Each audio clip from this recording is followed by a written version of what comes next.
Unmasked, a short story by Isabel. The first time Derek Wells touched Emily's hand, it was raining. Her car had stalled along a quiet stretch of Highway 19. He'd appeared like a scene from a movie, tall, confident, warm smile. He fixed her engine, gave her his number, and then her heart followed. Within a year, Emily, 28, graphic designer, survivor of a childhood tragedy, was engaged to him. Her friends called it a whirlwind, but for Emily, Derek was calm after the storm. He was thoughtful, attentive, the kind of man who remembered the name of her first pet and how she liked her tea. She never imagined he could lie, until the past knocked on her door. It began with a dream, one she hadn't had since she was 6. The night her parents were murdered in their home, she remembered hiding in the closet, her mother's scream muffled by her own tiny fingers pressed against her mouth. That memory cracked open again when Emily found a child's drawing in Derek's bookshelf. Her drawing, lost decades ago, of her family's house with stick figures labeled Mom, Dad, and me. It shouldn't have been there. Then came the old newspaper clipping in his drawer, notes scribbled in red ink. Her parents' murder case, the one that was never solved.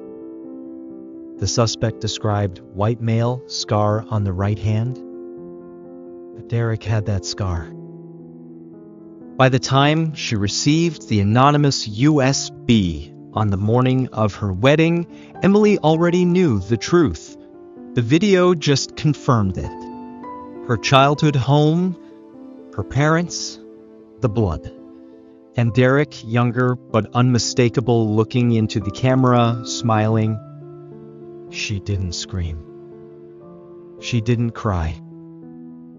She hid her phone in her bouquet and walked down the aisle. Derek beamed as she approached. The guests watched, unaware of the storm beneath her skin. The officiant asked, "Do you take this man?" "I need a moment alone with the groom," Emily said softly. There were murmurs. In the small vestry behind the altar, Emily shut the door. She reached into her bouquet, tapped her phone's voice recorder, and slipped it into her lap. She faced him, calm, cold.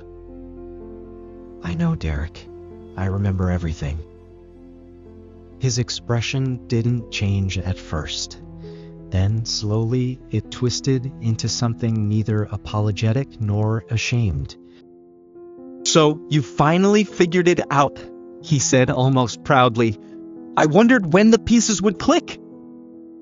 Emily's hands clenched. "Why?" she whispered. Derek stepped closer. His voice dropped. "Your father recognized me. I had been watching the house for weeks. I wasn't there for them, Emily. I was there for you. But your mother," she screamed. "He attacked me. I had to finish it. You were just a frightened little doll in a closet. I left you and thought I might come back." Emily trembled, barely holding her composure. "So this, everything, the love, the proposal, was revenge?" He laughed bitterly. "It was fascination. You grew up so beautiful, so trusting. I wanted to see if I could make you love me after everything I'd taken." Her thumb hovered over the phone screen, still recording. And then something broke inside her, not just grief, not just betrayal, but rage, a silent, bone-deep howl. She reached into her dress, pulled out the small silver knife tucked into her garter. He only had time to blink. Emily drove the blade straight into his chest. Weiss. Again. Blood soaked the white fabric. He collapsed, whispering her name. "Hey, Emily."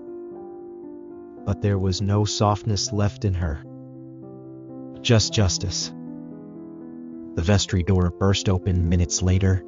Screams. Chaos. The priest backed away, hand over his mouth. 2 guests ran to call 911. Emily stood there, her wedding gown drenched in crimson, hands shaking but steady. She dropped the knife, reached into her bouquet, and stopped the recording. Police arrived shortly after. They cuffed her gently, almost respectfully. As she was led away, Emily turned once, looking at Derek's lifeless body. "You wore a mask," she whispered, "but I took it off." The end.